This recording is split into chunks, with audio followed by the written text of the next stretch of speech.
Welcome back. You're watching Global Eye. Pan-nation anti-quota protests have pushed Bangladesh to the edge. Several people have been killed so far since protests took place across the country demanding the removal of quotas in government jobs, and the protests have turned violent. University students are at the forefront of the unrest that has been going on for over 2 weeks now. Protests erupted after a recent High Court ruling reinstated 30% quota in civil service posts for children of freedom fighters who participated in the country's liberation movement in 1971.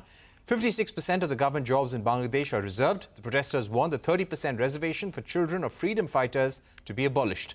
The nature of the protests rapidly turned aggressive over days, with protesters clashing with the police, disrupting operations of the state broadcaster, damaging key infrastructure. Police have fired rubber bullets and hurled sound grenades and tear gas shells to scatter protesters, who also blocked railway tracks and major roads. Clashes have also been reported between student protesters and student wing of the Awami League. The Bangladesh government has imposed severe communication curbs. Mobile internet access has been blocked and news broadcasts have been shut down. On your screen, you can see a local Bengali news channel abruptly going off-air. A number of news websites remain largely inaccessible. We're now joined by Mubashir Hassan, author and human rights activist. Mr. Hassan was born in Bangladesh and is currently settled in Australia. Dr. Hassan, let me begin by asking you, what do you think is making students across Bangladesh so angry? Because this issue had also erupted in 2018. At that time, Sheikh Hasina had scrapped these quotas. Now they have been reinstated. So Supreme Court has set this aside for the moment. Why is this issue erupting again? Is this the result of joblessness, poor state of the economy? What do you think is making the youth so angry? So thank you, Portia, for inviting me.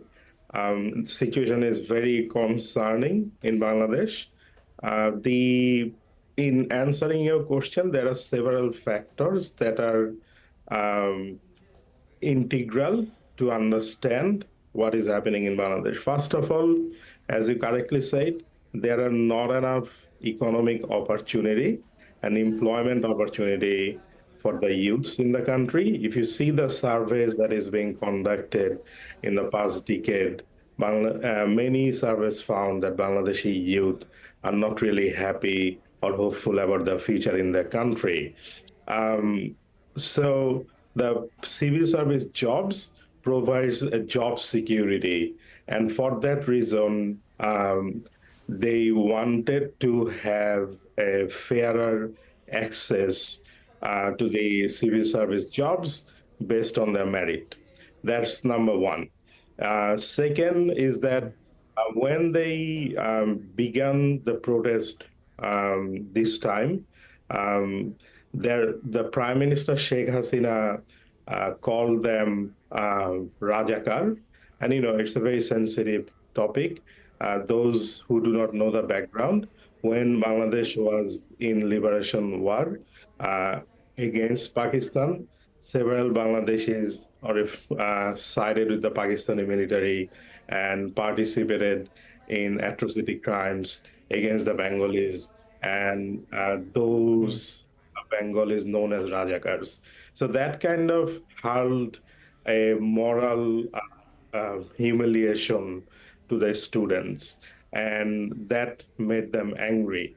And Right. Third, and importantly, Prime Minister Sheikh Hasina did not provided an opportunity for these youths to elect her. As you know, the previous 3 elections in Bangladesh were neither free nor fair. So there was not enough options for these youths to vent their frustration or demand to the Prime Minister or demand to the state. Unlike India, Right. students could protest. So that kind of pushed them to the edge. And finally, the Dr. alliance... Hassan? Yes. Yeah, Dr. Hassan, what I would also like to ask you, do you feel that does this challenge the strength of Prime Minister Hasina as well? It is being said in certain global networks that there are winds of change afoot in Bangladesh, and these protests, in a way, are challenging her continuity as well. I think look, if you analyze the reaction of Hasina's government to this protester, it's pretty brutal, right? If you look into the social media videos and footages, bodies are being dumped just on the streets. And this seriousness, a serious type of reaction from the state, which many human rights organizations would call very oppressive and brutal, would indicate that she's feeling threatened.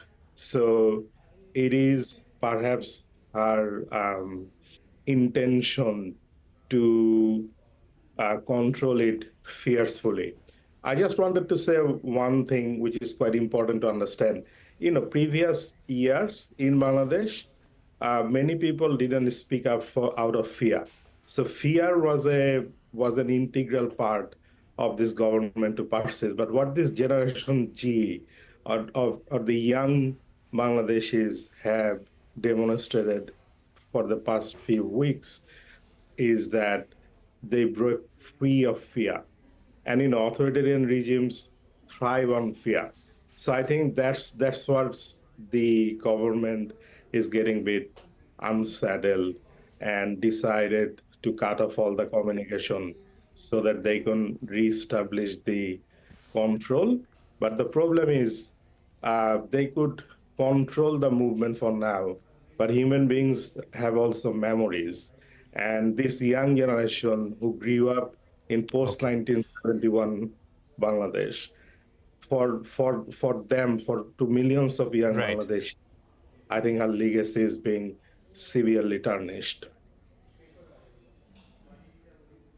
All right, Dr. Hassan, we've run out of time, but we'd really thank you for joining us on our program, Global Eye, giving us your view on a very disturbing situation unfolding in India's neighborhood in Bangladesh. Let's see how the government addresses it. With that, it's a wrap on this edition of Global Eye. Thank you for watching. Stay tuned to CNBC TV 18. News continues on the other side.